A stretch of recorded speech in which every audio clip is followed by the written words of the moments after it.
የዛሬ የፊት ሳሙና ይለያል። ፊታችሁ ለተበላሸባችሁ እንዲሁም ፊታችሁን ጽድት አድርጎ ፏ የሚያደርግላችሁ፣ በማዳት ለተበላሸባችሁ፣ ጥቁር ጠባሳ ላለባችሁ፣ ነጠብጣብ ላለባችሁ ይሄንን ሳሙና አብረን እንሰራዋለን። ፊታችሁ እንዴት ጽድት እንደሚያደርግላችሁ።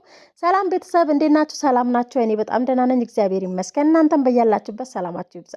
ዛሬ ይሄንን የመሰለ ምርጥ ሳሙና እንሰራለን። በተለይ ሁሌ ማስክ ሰርታችሁ መጠቀም የማትችሉ ይሄንን ሳሙና ሰርታችሁ በየቀኑ መጠቀም ትችላላችሁ። ጊዜያችሁንም የሚቆጥብላችሁ ማለት ነው። በመጀመሪያ እዚህ ጋር የምንጠቀመው ተልባ እንጠቀማለን። ተልባ የመጀመሪያ ግብአታችን ነው። ተልባ በነገራችን ላይ ፊትን ለማለስለስ እንዲሁም ደግሞ ፊታችን እርጥበቱን ጠብቆ እንዲቆይልን በጣም ይረዳናልና ተልባ የሁል ጊዜ ግብአታችሁ ቢሆን በጣም አሪፍ ነው።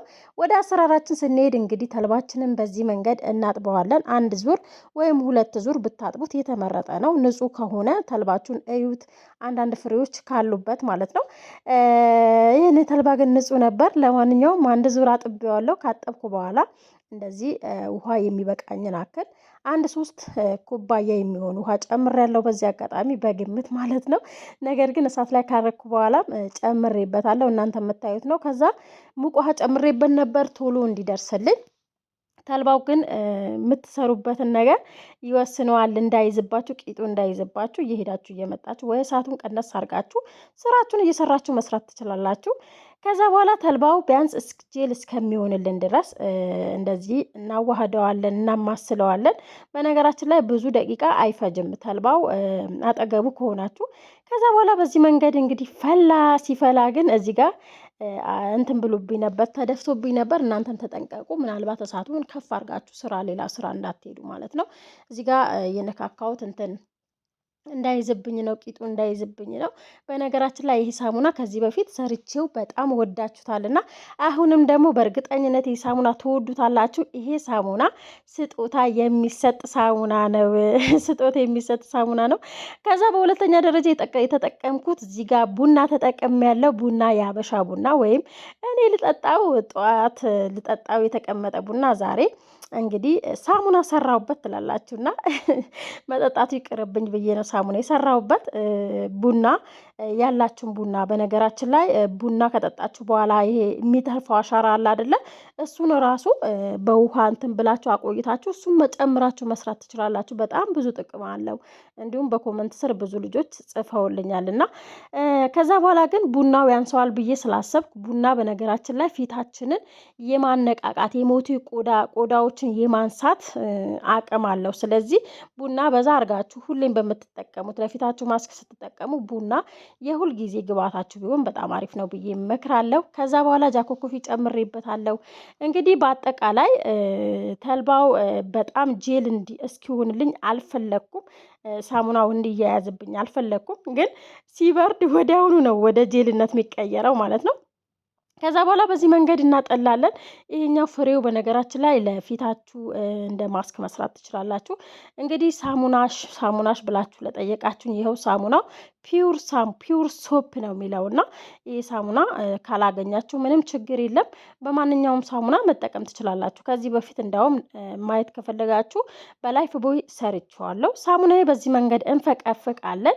ወዲያውኑ እንዲቀልጥልኝ ወይም ደግሞ እዛ ውስጥ ልጨምረው ስለፈለግኩ ነው እንጂ ሌላ ጊዜ በሌላ አሰራር ነው መሰራው። ይሄንን ቆራርጬ ነው ማቀልጠው ማለት ነው። ዛሬ ግን እናንተም በሚቀላችሁ መንገድ ልሰራው ነው ያሰብኩት ማለት ነው። ከዛ በኋላ በዚህ መንገድ በትናንሹ ነው እንትን ያልኩት የፈቀፈቁት። እንደዚህ ስትፈቀፍቁት ይሄ ሳሙና ደግነቱ ወዲያውኑ ነው የሚቀልጠው። እናንተ ግን ማንኛውም ሳሙና ጨምራችሁ አንድ ላይ ማቅለጥ ትችላላችሁ። ምንም ችግር የለውም። ያው የብዙዎቻችሁ ጥያቄ እንዴት ነው ሳሙናው የምታቀልጪው? እንዴት ነው ሳሙናው የሚቀልጥልሽ ነውና በባህሪው ይሄ ሳሙና ደግሞ በቃ ወዲያውኑ ነው ቅልጥ የሚለው። ከኬሚካል ነፃ ምንም ነገር የሌለበት ስለሆነ ድርቅ የሚያደርገው ነገር የለም ማለት ነው። ከዛ በኋላ ሳሙናችን ይሄንን ይመስላል።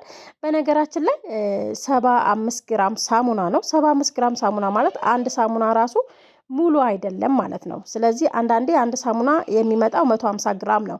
ስለዚህ 150 ወይም 175 ግራም ሳሙና ነው የሚሆነው።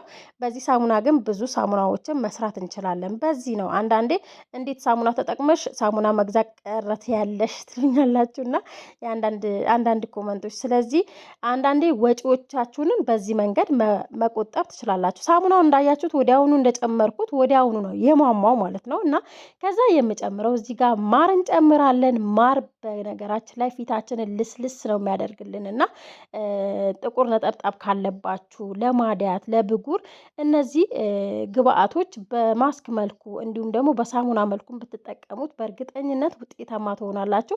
ከዛ በኋላ የቆየ ትንሽዬ ስተወው ማለት ነው ተልባው ጄሉ እየወፈረ ይመጣል እዚህ ጋር እና ተልባ በባህሪው ስታስቀምጡት እየወፈረ ይመጣል። ከዛ በኋላ ሳሙናውን በደንብ እንዲዋሃድልኝ ብዬ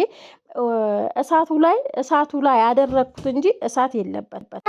እሳቱ ላይ ካደረጋችሁ በኋላ ቢያንስ እንደዚህ ሞቅ እንዲለው ማለት ነው። አረፋው ደግሞ ከላይ አረፋ የሚያንሳፈፍ ከሆነ አረፋው አውጡት። ለምን አረፋው ውስጥ በሚገባባችሁ ሰዓት ሳሙናው ወደ ውስጥ ስታወጡት ወዲያውኑ የሆነ እንደ ምላስ ነው የሚሆንባችሁ ማለት ነው። ግን ሳሙናው ቅርጹን ጠብቆ እንዲቆይላችሁ አረፋውን አውጡት። ከዛ በኋላ እዚህ ጋር በደንብ አዋህጄ ይህንን ይመስላል። ይህ ሳሙና መስሪያ እቃ ከሌላችሁ በነገራችን ላይ በሲኒ ወይም ደግሞ በሃይላንድ ትናንሽ እቃዎች ካሉ በሱ መጠቀም ትችላላችሁ።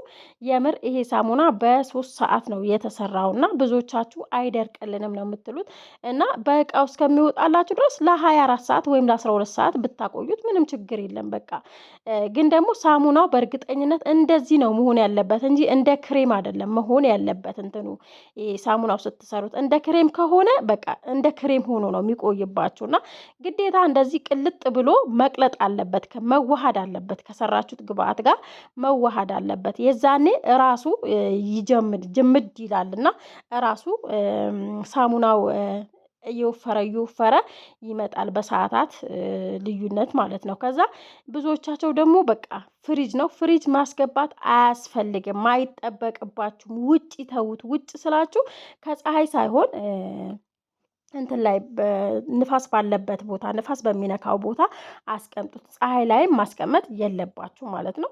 ከዛ በኋላ እንግዲህ ብዙዎቻችሁ የሳሙና መስሪያ ከየት ነው የምታመጪት ነው። በዚሁም ጥያቄያችሁ ላጠቃላላችሁና የሳሙና መስሪያ በነገራችን ላይ ሺኤን ወይም ደግሞ ተሙ ላይ አለ። ይሄ አሁን ቀዩ የምታዩት እኔ ለኬክ ተብሎ ነው የሚሸጠውና ኬክ የሚሸጥበት ለኬክ መስሪያዎች የሚሸጡበት ቦታዎች እዛ ቦታ አታጡም። ኢትዮጵያ ስትሄዱ ራሱ እነዚህ እቃዎች ይዛችሁ ሄዳችሁ ምናልባት አረብ ሀገር ላላችሁ ይዛችሁ ሄዳችሁ ኢትዮጵያ ላይ እንደዚህ ሰርታችሁ ለቤታችሁ ወጪያችሁን መቆጠብ ትችላላችሁ። እንግዲህ የልጄ ድምጽ እየገባባችሁ ከሆነ በጣም ይቅርታ። ከዛ በኋላ እንግዲህ ሳሙናው በነገራችን ላይ በደንብ በቃ ሌላ መስሪያ ልጨምር አልፈለኩም። ምክንያቱም ይወጣልኝ ይሄ ብቻ ስለሆነ ሌላ ከጨመርኩኝ ያው ያንስብኛል ማለት ነው። ከዛ በኋላ እንግዲህ ባለኝን አበቃቅቼ በአንድ ላይ ሙልት አደረኩት። ያላቀሙ ነበር ሙልት ያረኩት፣ ግን ሙልት ማድረግ ምንድነው ሲደርቅ ማለት ነው። በቃ ራሱ አይቀንስም፣ ሳሙናው ምንም አይቀንስም። ሙልት አድርጋችሁ ስትሰሩት ሳሙናው በራሱ እንትን ይላል። አረፋው ደግሞ ከታች አውጥቼለታለሁ፣ ከካሜራ ጀርባ አውጥቼለታለሁ። እዚህ ጋር ትንሽ ፈሶብኝ ነበር እና ቅርጽ ማውጫ ባላችሁ ነገር መስራት ትችላላችሁ። ለቅርጽ ማውጫ እንዳትቸገሩ ብዬ ነው ያብራራሁላችሁ ማለት ነው። እንግዲህ ለቻናሌ አዲስ የሆናችሁ ቤተሰብ እየሆናችሁ አበረታቱን። ሰብስክራይብ አድርጉ፣ ላይክ አድርጉልን፣ ከመጣችሁ አይቀር ሼር አድርጉ። እንግዲህ ከ3 ሰዓት በኋላ ሳሙናው ይሄንን ይመስላል። ራሱ ሳሙናው እየደረቀ ይመጣል፣ ግን በደንብ ደረቀ ማለት አይደለም ማለት ነው። እኔ ለእናንተ ለማሳየት ይሄኛው አወጣሁት፣ ግን አያችሁ ይቀረዋል ሳሙናው እና ግን ለመድረቅ ደግሞ 6 ቀን ወይም 7 ቀን ይፈጅበታል። እየታጠባችሁ ማለት ነው። እየታጠብኩ ራሱ አሁን አሳያችኋለሁ። ሳሙናው አረፋው ግን የምር አጠይቁኝ። በስማ እኔ ራሱ ሰርፕራይዝ ነው የሆንኩበት ያለሁት። በተለይ በዚህ በባለፈው የሰራው ሳሙናና ይሄ ሳሙና በቃ ይለያል። ግን የምትሰምሩበት ሳሙና አይነትም ይወስነዋል እና በጣም ምርጥ ሳሙና ነው የሆነልኝ። ወጪ ቆጣቢ ሆነ፣ ለገላ የሚሆን ለጸጉራችሁም ይሆናል። ይሄንን በዚህ ሳሙና በነገራችን ላይ ጸጉራችሁ፣ ገላችሁ መታጠብ ትችላላችሁ። ለፊታችሁ ብቻ አይደለም ለሁሉም የሚሆን ነው። በመጨረሻ አረፋው እዩት። በአንድ ጊዜ ስመታው ራሱ አረፋው እንዴት እንዲወጣ እና ሳሙናው በዚህ መንገድ ይህን ይመስላል። እንግዲህ በሌላ ቪዲዮ እንገናኛለን። ምሰራላችሁ ቪዲዮ ካለ ኮመንት አድርጉልኝ። እንዲሁም ደግሞ አስተያየታችሁን ጻፉልኝ። አስተያየታችሁ በጣም ስለሚጠቅመኝ ማለት ነው። ላይካችሁ በተለይ ይጠቅመኛል፣ ቪዲዮ ለሌላ ሰዎች እንዲዳረስ ይረዳኛል እና ላይክ አድርጉ። ይህንን ሳሙና እንግዲህ በዚህ መንገድ ተሰርተዋል። እናንተም ደግሞ ሰርታችሁ ሞክሩት። የምር ግን በጣም ነው የወደድኩት። ሽታው ደግሞ እንዴት ደስ እንደሚል በቃ ሽታው አትጠይቁኝ። የምር ሽታው የሆነ ምንድን ነው ብሉኝ ብሉኝ ነው የሚለውና በጣም ደስ የሚል ሽታ ነበር የነበረው። እናንተም ደግሞ ሰርታችሁ እንደምትጠቀሙበት ተስፋ አደርጋለሁኝ። በሌላ ቪዲዮ እንገናኛለን። ቸር ቆዩ። እስከዛ ድረስ መልካም ቆይታ ባይ